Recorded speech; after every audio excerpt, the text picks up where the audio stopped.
kami para panitia kumpulkan para lintas tokoh, bukan hanya narasumber tapi di depan ini semua. Maksudnya untuk membuat satu kesatuan, satu frekuensi yang sama, satu komitmen bersama untuk melawan dan menyelesaikan judul di depan ini.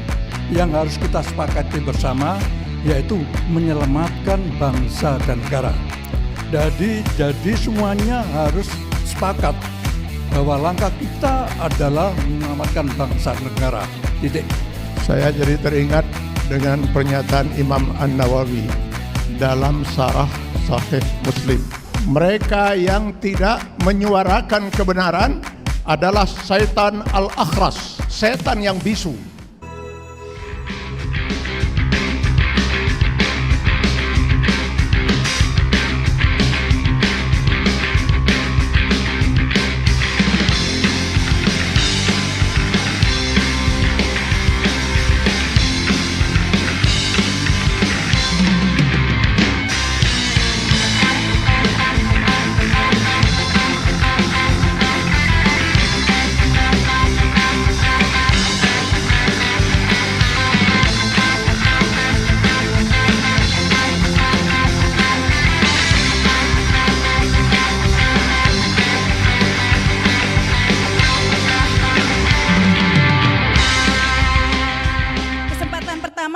Saya berikan kepada Bapak Dindin Maulani, silakan Pak Dindin.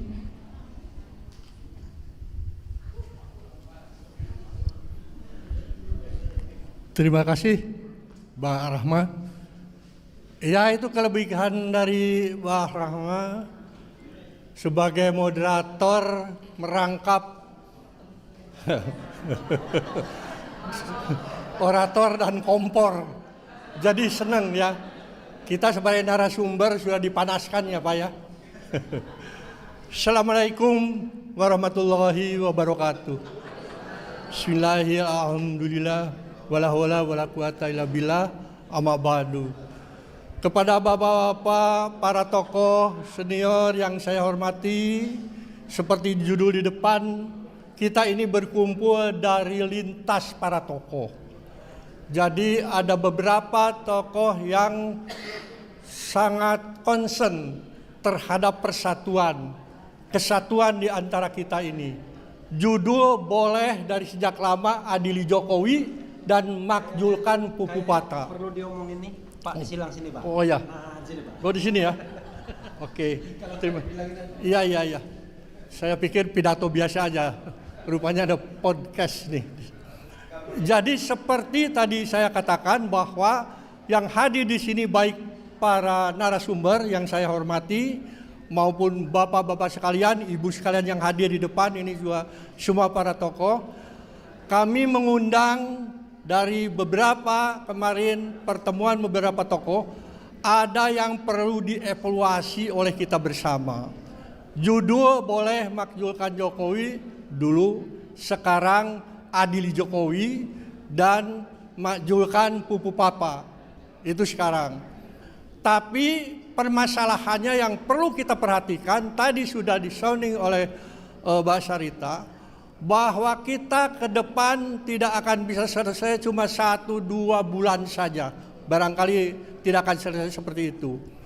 Kerusakan luar biasa ya yang dibuat oleh seorang Mulyono ini berdampak juga luar biasa kepada kita semua. Bapak Habib Muhsin tadi sudah mengatakan di sektor politik terutama, hukum, ekonomi, dan lain sebagainya. Kami hanya ingin mengingatkan ya, sehebat apapun perjuangan kita ini, kalau masih ada dalam satu kelompok, kalau masih ada dalam klaster, kalau tidak mau bersatu kita, itu akan kita sulit menghadapinya. Ini yang berat. Kita bayangkan bahwa bicara soal Jokowi itu bukan bicara Adili, tapi bicara Makjulkan berapa tahun ke belakang, ya kan? Masih bercokol dan masih berjaya dalam tanda kutip, termasuk juga Pupu Papa. Di mana-mana kita mengadakan sebuah forum untuk melawan rejim yang dolim itu. Di mana-mana dan siapa, banyak sekali para tokoh kumpul di situ. Hari ini saya kumpulkan lintas, bukan saya, kami para panitia kumpulkan para lintas tokoh, bukan hanya narasumber tapi di depan ini semua. Maksudnya untuk membuat satu kesatuan, satu frekuensi yang sama, satu komitmen bersama untuk melawan dan menyelesaikan judul di depan ini. Itu yang paling penting. Dan kita tahu, bayangkan seperti seorang Said Didu kemarin, bagaimana dia dicoba untuk dikriminalisasi. Teman-teman di Rempang juga sama, bagaimana dia dihabisi, ya artinya dilukai, dan juga hampir ada yang dikriminalisasi juga. Sama, dan saya sudah ingatkan kepada Bung Roy yang luar biasa itu. Dengan pupu papanya, dengan keahliannya, beliau mengatakan, ini orang nggak bisa jadi wakil presiden. Ini orang sudah melanggar etika berat yang luar biasa. Dan dia bisa mengatakan 99%. Itu semua kita harapkan tidak berjalan berdiri atau sendiri-sendiri. Itu maksudnya. Pak Said Didu jangan sampai beliau sudah sepuh, ya tiba-tiba ya dengan kehebatannya tapi dicoba dikriminalisasi. Itu jangan sampai terjadi. Kita harus bersatu semua di sini memayungi kelompok-kelompok yang bergerak untuk melawan kedoliman itu. Payung hukum saja. Bentuknya terserah nanti Mbak 1 menit Rama, lagi ya, maaf. Ya, bentuknya dalam bentuk forum, bisa juga dalam bentuk kaukus. Kaukus para tokoh lintas di sini, mau agama, nasionalis, umat dan lain sebagainya, profesional, kumpullah dalam satu payung. Ya, kita siap mewayungi klaster-klaster pergerakan, klaster-klaster perjuangan. Karena tidak semua kita bisa berjuang turun bawah, apabila terjadi sesuatu, payung inilah yang mewayungi bersama. Kita lawan rejim dolim bersama, insya Allah berhasil. Saya kira itu saja karena waktunya yang pendek. Wassalamualaikum warahmatullahi wabarakatuh. Waalaikumsalam. Terima kasih. Ya, terima kasih ini Pak Dindin ya. Sekali lagi tepuk tangan untuk Pak Dindin. Ya, selanjutnya ini perwakilan dari Purnawirawan. Kami persilakan Bapak Laksamana Slamet Subianto.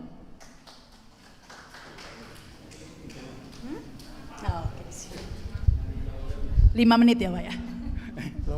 Pendek sekali. Tambah dikit nggak apa-apa deh. Assalamualaikum warahmatullahi wabarakatuh. Merdeka! Merdeka! Merdeka!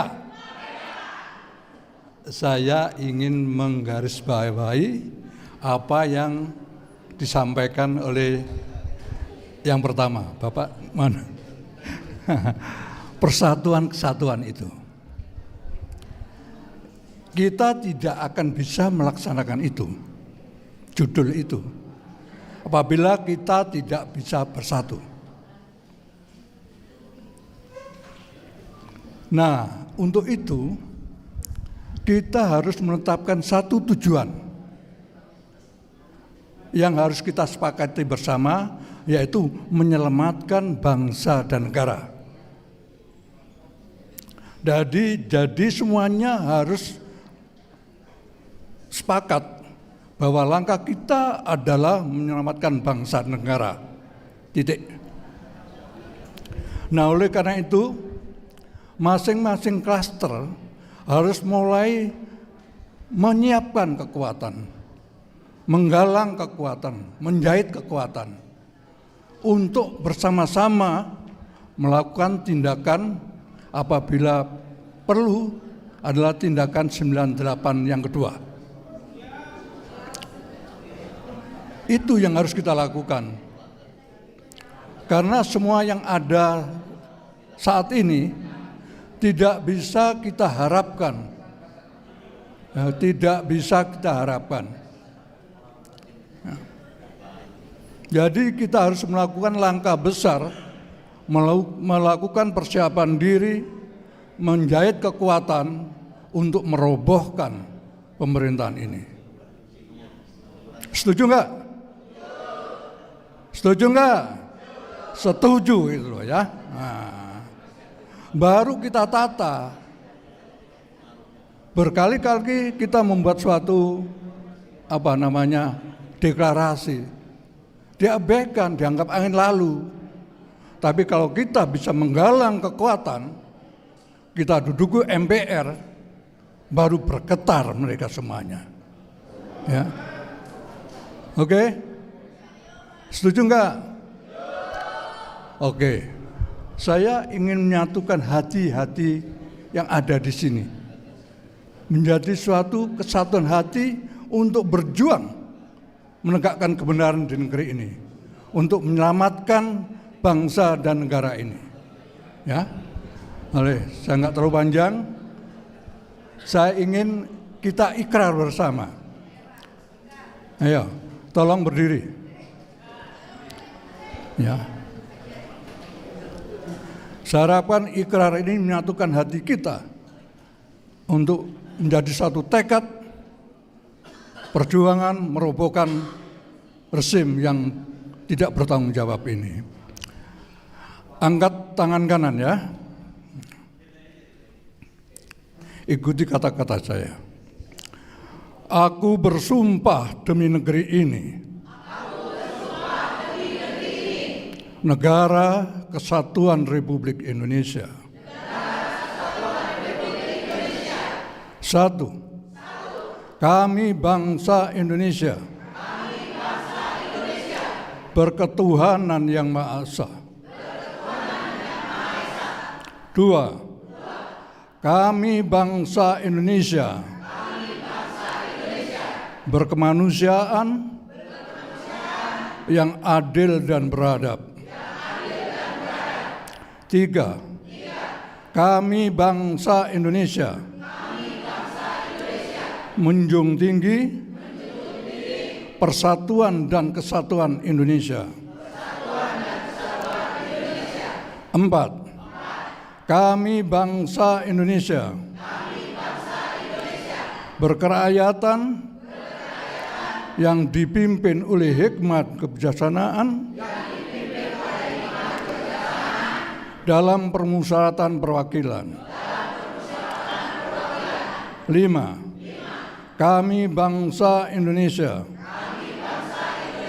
berkeadilan sosial bagi seluruh rakyat Indonesia. Amin. Silakan duduk kembali. Nah, ikrar itu saya harapkan bisa menyatukan kita, menyatukan langkah kita, menyatukan kekuatan kita untuk merobohkan pemerintah yang ada. Kita ganti dengan sistem yang baru, ya, sistem atas dasar kebenaran Pancasila. Saya kira demikian. Saya akhiri. Wassalamualaikum warahmatullahi wabarakatuh. Waalaikumsalam. Terima kasih Pak. Tepat waktu kok Pak. Tapi sebenarnya ini kita ada waktu sampai azan ya. Jadi agak ya masih ada 40 menit lagi lah ya sampai azan. Ya, kesempatan selanjutnya kami berikan kepada Bapak Kiai Haji Atian Ali Dai MA. Silakan, Bang.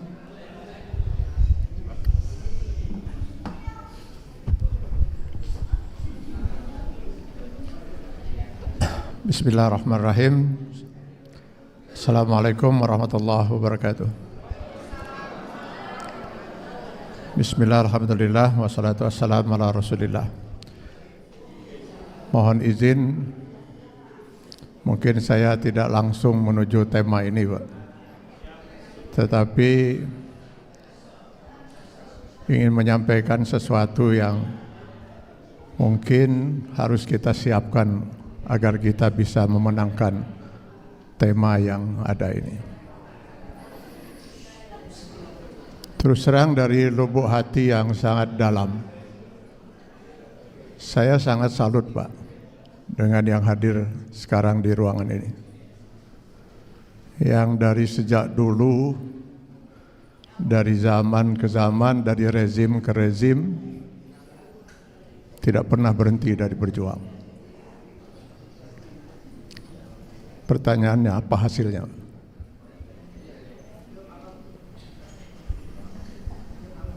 Kita hanya kumpul seperti ini, lalu berorasi, lalu sekali-sekali kita berdemo. Setelah itu, kezaliman terus berlangsung. Dan kembali kita akan menunggu lagi untuk berkumpul lagi seperti ini. Lalu kemana sebenarnya 270 juta rakyat ini? Yang konon katanya mayoritas penduduknya Muslim. Kondisi ini sudah disinyalir oleh Rasulullah SAW 16 abad yang lalu. Saya khawatir, kata Rasulullah, umatku di kemudian hari keberadaan mereka tidak lebih dari hidangan yang diperebutkan oleh orang-orang yang sangat rakus dan lapar. Sudah rakus, lapar. Kita hanya sekedar makanan yang diperebutkan oleh orang-orang yang rakus dan lapar, para oligarki dan budak-budak mereka, hamba-hamba sahaya mereka. Kita hanya sekedar menjadi hidangan makanan. Au min qillatin nahnu yauma idzin ya Rasulullah, adakah karena kondisi umat Islam pada waktu itu sangat sedikit? Tidak, kata Rasulullah. Balhum kasir. Jumlah umat Islam itu sangat banyak, tapi keberadaan mereka tidak lebih dari buih di lautan, terombang-ambing, tidak jelas arahnya kemana, dimanfaatkan oleh para oligarki dan hamba-hamba serta budak-budak mereka itu. Kita pun hanya menjadi penonton, dan besok lusa kita kumpul lagi di sini untuk berdiskusi lagi.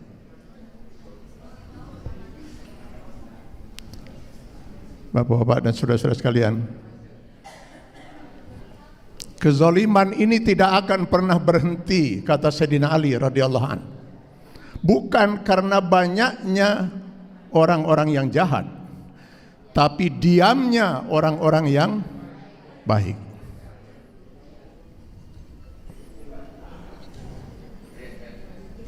Lihat Pilpres kemarin, ketika umat bingung mana yang harus dipilih, apa kata tokoh-tokoh ulama dari ormas-ormas Islam besar itu? Kami para ulama netral. Dari mana yang namanya ulama bisa netral? Bukankah ulama itu adalah warasatul anbiya? Umat dihadapkan dengan satu hak, yang satu batil, yang satu haram, satu halal, lalu ulama kemudian bersikap netral. Netral itu kalau di mobil itu, maju enggak, mundur enggak, belok kanan enggak, belok kiri enggak.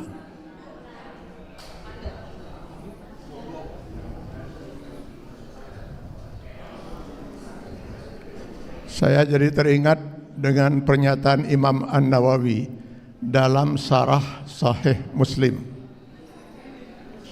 Mereka yang tidak menyuarakan kebenaran adalah syaitan al-akhras, setan yang bisu,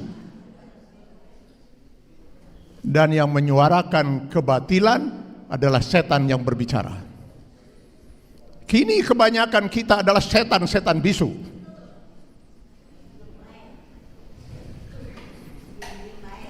Para pejabat, para TNI, saudara-saudara kita yang di TNI, Polri yang masih aktif, para ulama, bisu semua menyampaikan kebenaran. Baru nanti mereka bersuara, mohon maaf, ketika sudah tidak menjabat, ketika sudah purnawirawan. Kemana para ulama? Para ulama kebanyakan sudah menjadi setan-setan bisu. Ini yang harus kita benahi, Pak. Selama ini tidak kita benahi, kita hanya berkumpul saja seperti ini. Tidak akan pernah kita bisa menyelesaikan masalah-masalah besar seperti itu. Karena itu saya sependapat dengan Pak Didin tadi. Sebaiknya kita segera bentuk sebuah forum. Sebuah forum yang bisa mengantarkan semua pihak yang masih ingin berjuang untuk merasa nyaman berada dalam forum itu. Lalu mari kita bicarakan, Pak, bagaimana membuat setan-setan bisu itu mau berbicara, agar kita bisa bersama-sama. Saya tidak pesimis. Islam mengharamkan kita pesimis, apalagi apatis. Tetapi kita tidak bisa optimis selama kita tidak pernah berjuang secara maksimal untuk memperjuangkan ini. Kata Allah, wa'iddu lahum mastata'tum. Kita harus menyiapkan dulu kekuatan itu, baru kita bisa berjuang. Mungkin waktu saya sudah habis ya. Sebenarnya tadinya saya mau minta waktu yang panjang karena saya 4 jam untuk sampai ke sini, Pak. Tapi baiklah, saya kira tidak ada masalah. Mudah-mudahan itu bisa saya sampaikan. Jadi mudah-mudahan saya tidak merampas hak yang lain. Sekian, terima kasih. Billahi taufiq wal hidayah. Assalamualaikum warahmatullahi wabarakatuh.